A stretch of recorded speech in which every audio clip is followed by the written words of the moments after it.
그러니까 정치를 초월한 상징적 존재라고요. 텐노 가문이. 굉장히 정치를 초월한 상징적 가문이에요. 근데 얘들은 뭐예요? 얘들이 만약에 인간선언을 해? 지금 김정은의 말처럼. 그럼 이거는 경멸과 혼란의 대상이에요. 슬픈 공감의 대상이 아니에요. 그러면 이러고 나서 그러면 현실 정치에서 손 뗀다? 아, 그러면 앞으로 김일성 영생교는 계속 유지돼야 되고 금수상궁전을 중심으로 해서 김일성 가문은 계속 사르시고 국가예산에서 일부씩 떼어서 지원해드리고 계속해서 우리 사회의 정신적 지도자 그 가문으로 계속 살아계십시오. 이렇게 떠받들을 놈이 어딨냐고요. 그놈의 사회에서. 그냥 잡아 죽이죠. 그러니까 이게 완전히 문맥이 다른 거예요. 일제의 인간선언과 김정은의 짝퉁 인간선언은, 텐노의 인간선언과. 그래서 저는 한마디로 김정은은 인간선언도 못하는 그런 비참한 상태에 있다. 이렇게 말을 하고 싶습니다. 자, 그러면 김정은이 이 지경에 몰린 까닭은 뭐냐 이거예요. 김정은이 이 지경에 몰린 까닭은. 한마디로 말하면 이렇게 세 가지 원인이죠. 하나는 최대 압박이죠. 최대 압박이라는 건 군사로 딱 포위해 놓고 경제를 제재한 거죠. 이게 지금 하노이 이후로 버전 2.0 그러니까 맥시멈 프레셔 버전 2.5로 들어간다는 거 아닙니까? 심리전도 포함될 거고요. 세컨더리 보이콧도 포함될 거고요. 살벌하게 진행될 거예요, 앞으로. 두 번째 이유, 김정은이 몰린 거. 이거 문재인의 불장난이 많이 그 공을 세운 거예요. 문재인은 이 망상 때문에 그런 짓을 저질렀는데 이거를 이용해 먹은 거죠. 미국 쪽에서. 김정은을 테이블로 불러내서 1대1 끝장 밀당을 한 거 아니에요. 그럼 미국 국내에서는 북핵 문제 해결이 내셔널 아젠다 넘버 1으로 되고 또 미국 국내에서는 북핵 문제 해결에 있어서 인권, 체제 변경 반드시 얘기해라라는 얘기가 조야에서 막 튀어나오게 되고 아 트럼프는 나는 핵만 가지고 얘기할 거야 얘랑 해서 밀당하고 있는데 미국 국내에서는 저절로 다 분위기가 그렇게 가는 거예요. 그 다음에 뿐만 아니죠. 1대1 끝장 밀당 구도로 딱 끌어낸 순간 중국이 따돌려진 거라고요. 이제 뭐 6자회담, 4자회담 웃기는 소리 하지 말아요. 이거예요. 이건 이 테이블에서 이 복도에서 저 복도 끝 막혀 있고 이 복도 끝 막혀 있는데 저기에 김정은이 있고 여기 트럼프 있는데 이 복도에서 왔다 갔다 하면서 결판 내겠다가 이 복도에 끼어들지 마. 중국도 끼어들지 마. 한국도 끼어들지 마. 일본도 끼어들지 마. 우리가 끝장내는 거야. 이거라고요. 무서운 구도가 잡힌 거예요. 세 번째 뭐냐? 미중 전쟁이 이제 효과가 엄청나게 나오고 있죠. 이거 제가 전에 말씀드렸지만 5월 말, 작년 5월 말에 미국이 저거 하겠다 그러면서 미중 전쟁 시작된 거예요. 싱가포르 회담 하겠다. 그래서 북이랑 딱 눈빛이 서로 우리 할까? 응, 하자 하고 눈빛이 딱 불꽃이 뿅 튀긴 시점이 작년 5월 말입니다. 그 뿅 튀겨놓고 바로 그냥 때려버리잖아요, 미국이. 500억 달러, 25%. 6월 13일 날 싱가포르 때는 바로 이틀 뒤에 그 500억 달러가 무슨 항목이고 7월 6일부터 적용되는 거야 하고 구체화시켜서 빵 때리고 9월 18일 날 문재인이 평양 가는 날 잘 갔다 와 선물 줄게. 너 지금 김정은이 만난다며? 김정은의 뒷배가 시진핑 중국이야. 그러니까 우리 선물은 시진핑 중국한테 직접 보낸다. 너 평양 잘 갔다 와라. 그리고 2천억 달러 뻥 때린 거 관세. 그러니까 이게 이 미중 전쟁을 이 북한과의 북한에 관한 무슨 일이 벌어진 거에 맞춰서 쭉 진행을 해왔어요. 이 계단을. 그러면서 북한이 뒷배가 완전히 증발해버렸죠. 중국이 바본가? 미국 보내는 시그널 보면 아는데. 너희 한반도에서 손 떼. 안 뗐다가 너희 골로 가는 거야. 무역전쟁, 세컨더리 보이콧, 금융전쟁, 기타 등등 국제 압박. 너희 골로 가. 너 한반도에서 손가락 하나 달라 그러지 마. 이 시그널 봤죠, 중국이. 그러니까 북한의 뒷배가 즉 중국이 증발해버린 거라고. 그러니까 얘가 지금 갈 데가 없는 거예요. 원래 성립 불가능한 체제인데 중국 뒷배 때문에 1991년 이후로는 오로지 중국 뒷배 때문에 성립해왔고 1970년, 71년부터 91년 사이 20년 동안에 그땐 좋았죠. 한편에 미국의 친구 중국, 다른 한편에 미국의 전통적 앙숙 소련. 이걸 두 개를 뒷배를 쌍발 뒷배를 가졌으니까 그땐 날아다녔지. 그게 김일성 영생교 만들었죠. 1991년 이전에 36년 동안 1945년부터 그때는 소련 뒷배만 딱 잡고 갔죠. 그 뒷배가 이제 다 없어진 거예요. 제가 어떻게 살아남냐고. 그러니까 이게 상수는 세 개가 있는 거예요. 뭐냐? 미국이 중국을 길들여서 중국인들이 인류 보편의 규범과 가치를 습득할 때까지 중국 목을 조를 거다. 흔들 거다. 미중전쟁 상수예요. 이 과정에서 뒷배 없어진 북한에서는 내부 사단이 나고 불러들이든지 아니면은 미국이 침공으로 해서 들어가든지 미군이 결국 북한을 접수 해방시킬 거다. 이거 상수예요. 그런데 한국의 지식층, 한국의 조중동 같은 메이저 언론, 한국의 정치인들은 이런 거를 의식을 못하기 때문에 한국에서는 그러한 상황이 올 때 정치 쓰나미가 일어날 거다. 이것도 상수예요. 이 세 가지가 상수입니다. 어제 말씀드린 대로. 그러니까 판은 결국 미국 주도로 판은 정리돼요. 우리는 그 판이 정리돼 가는 과정에서 어떤 정신의 씨앗을 심을 거며 어떤 정치 문화를 만들어 갈 거냐. 그게 핵심입니다. 그래서 우리가 자한당에서 뭐 나경원이가 한마디 해갖고 그거 감격해하고 앞으로 자한당 무조건 밀어줘야지 이런 거 하지 마세요. 그럴 가치가 없는 집단이에요. 자한당이든 또 다른 야당이든 뭐든 간에. 나경원이 한 말은 뭐냐면 문재인은 김정은의 수석 대변인이라고 말을 했습니다. 이게 2019년 3월에 했죠. 그러니까 뭐 이해찬 나서서 그건 대통령 모독죄에 해당한다. 대통령 모독죄는 국가원수 모독죄는 1988년에 없어졌거든요. 이해찬의 시계는 1988년에 멈춰져 있던 거예요. 30년 동안 그 세계에 살고 있는 사람입니다. 그다음에 근데 이게 나경원이 그럼 뭐 무슨 세상 없는 소리 했냐. 천만에요. 이미 작년 8월에 7개월 전에 블룸버그가 문재인 is 김정은's 탑 스포크스맨, 수석 대변인이라고 말을 했어요. 똑같은 단어예요. 그럼 나경원 말할 때 그걸 나중이라도 그땐 연설을 그렇게 멋있게 했지만 한마디 해야지. 나경원 씨 오늘이라도 제가 이거 7개월 늦게 해서 죄송합니다.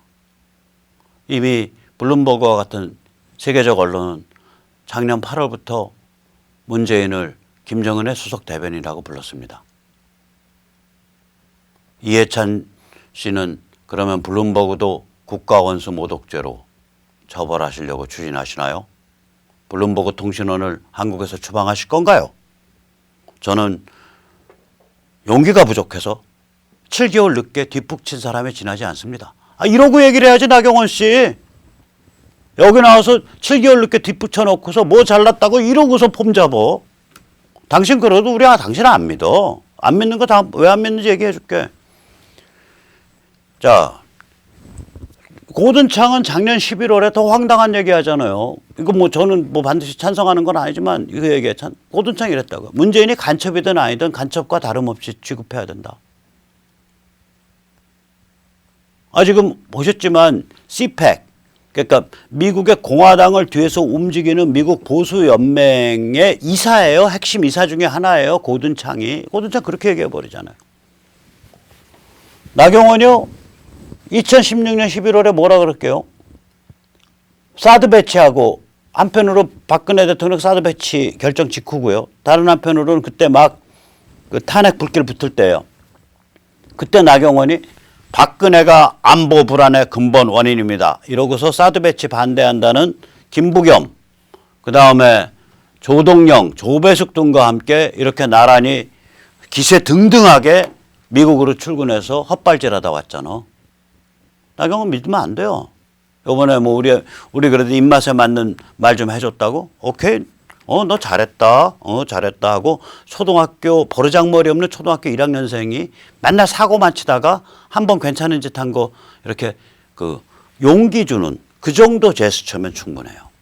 그 다음에 이제 나경원이 요번에 그런 발언하니까 또 추임새, 이 여자는 추임새가 전공이에요. 이현주는. 나 이현주 발언은요, 이 여자는 무슨 발언을 하면 이렇게 봐야 돼요. 여기 또 어디에 추임새 넣어가지고 올라탄 건가? 이 여자는 이제 나경원이 그거 하니까 또 거기 추임새를 넣었지. 그래가지고 뭐라 그랬냐. 아, 이런 걸 가지고 국회 윤리위에 회부한다는 사람들은 그런 걸 보면서 내가 우리나라 민주주의의 그 수준을 느낀다. 뭐 이런 것도 한탄을 했어요. 이게 추임새죠. 이 여자 추임새 아주 살벌하게 넣습니다. 탄핵 때 뭐라고 추임새 넣었냐. 정확한 워딩은 기억이 안 나는데, 박근혜 정부가 그때 이제 남미 같은 데 가면서 이 고산증으로 고생을 하니까 고산증으로 고생을 하면 혈관 확장을 시켜줘야 돼요. 혈관 확장제를 사놨다고요. 이제 국빈 방문단, 남미나 아프리카 높은데 나이지리아 같은 데 갈 때 경험이 있어서 그걸 상비약으로 구해놨더니 그걸 가지고 박근혜 정부 그때 탄핵할 때 청와대에서 그 혈관 확장제가 성분이 비아그라거든요. 그룹 섹스 하려고 비아그라 사서 쟁여놨다라고 공격을 했어요. 이 깡통진보가. 그러니까 청와대가 그걸 반박을 하고 또 의사들도 여러 명 나서 반박을 한 상황에서 그래도 그걸 어떻게 믿을 수 있나요? 이따구 글을, 그런 취지의 글을 지 SNS에 야비한 행태예요. 난 그분 인격이 야비한지는 모르는데 결국 그 글의 그 문맥으로 보면 박근혜 정부에서 결국 청와대에 비아그라 성분의 약이 채정해져 있는데 그게 고산증 예방, 그러니까 고산지대 국가를 방문하기 위한 것이었는지 아닌지를 누가 알겠냐 하면서 야진 온 거거든. 야비한 글이죠. 글 자체는. 나는 이현주 씨가 본인의 글만큼 야비한 그런 인격을 갖고 있다라고는 믿고 싶지 않습니다. 아마 굉장히 고매하신 인격을 갖고 계실 수도 있어요. 아무튼 그런 야비하게 극치가 없는 개상스러운 글이었습니다. 추임새 그렇게 넣었죠 그때. 그러니까 우리가 이제 다 기억을 하고 있어야 돼요. 그래야 이 사람들의 바닥을 보고 있어야 된다고요. 이 화상들의. 이게 어떤 종류의 인간 군상인지를 우리가 정확히 꿰뚫고 있어야 돼요. 그래서 야권을 사정없이 비판하고 밟고 끌어야 돼요. 우리 자유시민이. 의존을 하거나 100% 묻지마 지지를 하면 안 됩니다.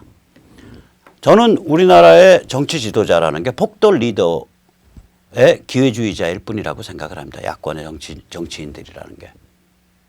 그래서 이들을 견제하고 비판하고 밟고 끌어당기는 굉장히 사나운 자유시민의 네트워크가 필요하다고 저는 믿습니다. 그래서 다른 말로 이걸 표현하면 내부 총질 많이 해야 돼요. 뭐 내부 총질 하지 말자고요? 웃기는 소리 하지 마세요. 아니 판은 미국에서 다 정리되게 생겼는데 내부 총질 안 하고 뭐예요?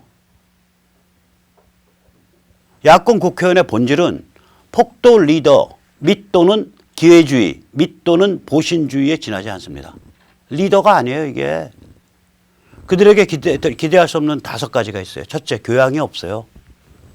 이때 교양이라는 건 세계사, 인류사, 문명사적 관점에서 전체 인류를 바라보고 그 안에 위치한 한반도와 대한민국과 우리 민족을 바라볼 수 있는 눈이에요. 그거 없어요. 비전 당연히 없죠. 교양이 없는데. 비전이 뭐가 있겠어요. 이 꼴 보세요. 헌법기관이라는 자들이 탄핵을 결의한다고 모여서 자빠져갖고 국회에서 나눠준 국가재산이잖아요. 거기에다가 국가재산에 함부로 왜 단체로 저 따위 무슨 농성하는 걸 붙여 박근혜 탄핵. 이것들이 이렇게 쌍스러운 자들이에요. 무슨 비전이 있겠어요? 무슨 가치관이 있으며 무슨 원칙이 있겠어요? 무슨 강단이 있겠어요? 우리나라 정치권, 우리나라 조중동 신문쟁이, 우리나라 법조, 우리나라 사법 여기에 기대하지 않아야 될 거 5가지 있습니다. 교양 없다, 비전 없다, 가치관 없다, 원칙 없다, 강단 없다. 이거 있을 거라고 전제하고 거기에 몰빵했다가 폭망합니다. 이건 개개인의 문제가 아니에요. 그 사람 한 사람들 들어보면요. 비교적 선량하고 비교적 성실한 사람들이에요. 이게 무슨 문제냐. 정신의 타락입니다. 한 사회. 1980년대 이후 우리가 물질주의, 그 다음에 대책 없는 이기주의에 빠져갖고 30년 동안 정신이 타락해 왔어요. 우리나라에서 살만한 사람들, 이게 뭐 이른바 보수 성향, 이른바 우파 성향이든 혹은 이른바 진보 깡통 진보 성향, 이른바 뭐 친북 성향이든 똑같아요. 뽑아놓고 야, 너 무슨 생각? 뭐가 인생의 제일 화두야? 우선 골프와 인맥이에요. 세 번째, 자녀 학벌입니다.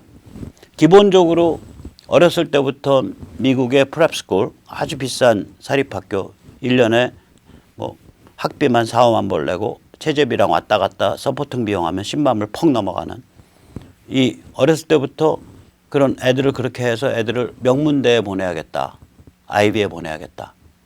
그럼 거기에 미쳐 있는, 자녀 학벌에 미쳐 있어요. 그래서 결과가 어떻게 되냐, 애들이 하버드 나오고 예일 나오고 프린스턴 나왔는데 직장에 취직했다가 아무 파이팅이 없잖아. 그냥 길러진 온실의 화초 아니에요. 아무 문화적 심리적 문맥이 없잖아요. 그러니까 몇 개월 못 버티고 나와요.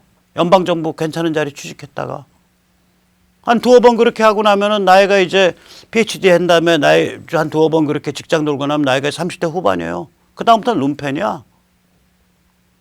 그런 애들 수두룩해요. 그런 집안에 가면 한 집에 하나 둘씩 있어요. 애들 기를 때 왜 애들이 이게 없냐? 프랩스쿨 다니고요. 그 사립 명문 학교 다니고 아이비 다니고요. 집에 돈은 많아. 파이팅 해야 될 필요가 없죠. 몇 달 다니다가 몇 년, 1, 2년 다니다가 직장 그만둬요. 그렇게 해서 한 두 번 해보세요. 그 나이 한 36, 7 돼보시라고. 그러네. 그냥 평생 룸펜이에요, 그냥. 그렇게 길러내고 있다고. 그런 다음에 또 그런 스펙 맞춰서 결혼해. 쟤는 어디 쟤는 프린스턴 나온 애고 얘는 하버드 결혼해도 좋네. 그 다음에 이제 본인들 늙었을 때 좀 디슨트하게 좀 좋은 양로원에서 생활하고 가끔씩 일주일에 한 두 번씩 뭐 골프 치고 뭐 그 다음에 이제 손자들 그 유학 자금 좀 밀어주고 뭐 그 다음에 손자 증손자들 때 되면은 선물 좀 사줄 수 있고, 이 재산 내가 얼마 가지고 있어야지? 그거 따져보면 3, 40억 가지고도 부족해요.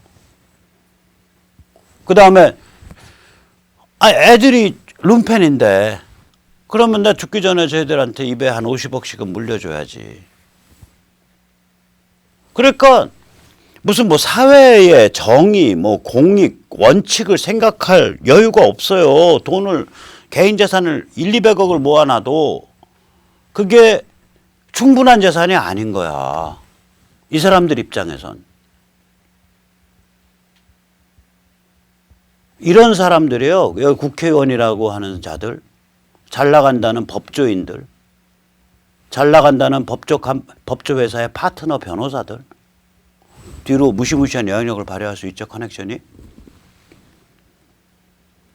그 다음에 잘 나간다는 언론사의 그 사주를 쥐고 흔든다는 주필들, 왕주필들, 다 이런 식이라고요, 사고방식이. 여기에는 공익, 공공의 원칙을 위해서 필요하다면 내가 개인의 커리어, 개인의 뭐 이익을 상당 부분 포기할 수 있다. 나 대한민국에서 태어나서 이 정도 누렸으면 혜택 받은 거다. 이런 기계를 가진 자들이 드물어요. 굉장히 드뭅니다. 자, 이런 자들한테 묻지마 보증수표 끊어주고 당신 마음대로 수표 액수 적으세요 하고서 그냥 도와주려고요. 우리가 그렇게 하면 우리가 개돼지죠. 우리가 사람 보는 눈 없는 거죠. 우리는요, 이런 자들을 채찍과 당근으로 다뤄야 될 대상으로 봐야 됩니다. 조금 잘하면 잘했네. 못하면 그냥 밟아버리고. 우리 자유시민이. 그러려면 자유시민이 정당 바깥에서 별도의 아주 고급진 정치 사상을 익혀가고 체화해가는 네트워크를 만들어야 된다는 얘기죠. 이제 그러한 문제가 우리한테 닥쳐 있는 거예요. 재밌으시죠? 대한민국 이렇게 재밌는 나라입니다. 이걸 재밌다고 생각해야지 견디지. 챌린지, 영어로 챌린징하다고 생각해야 견디지. 이거를 그냥 불평을 하기 시작하고 그러면 견딜 수가 없어요. 또 실제로 챌린징하고 축복받은 거예요. 어떤 면에서. 우리 선배 세대는 전 세계에서 제일 못 사는, 제일 비참한 그런 상황. 그 다음에 우리가 충분히 이해하지 못하는 문맥에서 스탈린과 모택동에 김일성을 내세워서 쳐버린 참혹한 전쟁을 자기 희생으로 막아냈단 말이에요. 그냥 본능적으로. 그 다음번 선배 세대는 세계시장 속에서 수출공업하면 먹고 산다는 모델을 증명해내고 그걸 증명하는 과정에서 대한민국을 지금 이 정도까지 만드는 조석을 깔았다고요. 그런데 이 과정에서 우리가 이렇게 풍요로운 자유민주주의 사회를 뒷받침할 수 있는 사상, 문화, 정신, 시민의 네트워크, 자유시민의 네트워크 이런 거는 신경을 못 썼던 거예요. 지금 우리 앞에 우리한테 밀린 숙제가 닥쳐져 있습니다. 자, 밀린 숙제 열심히 하실 준비 다 끝내셨죠? 네, 다음에 뵙겠습니다.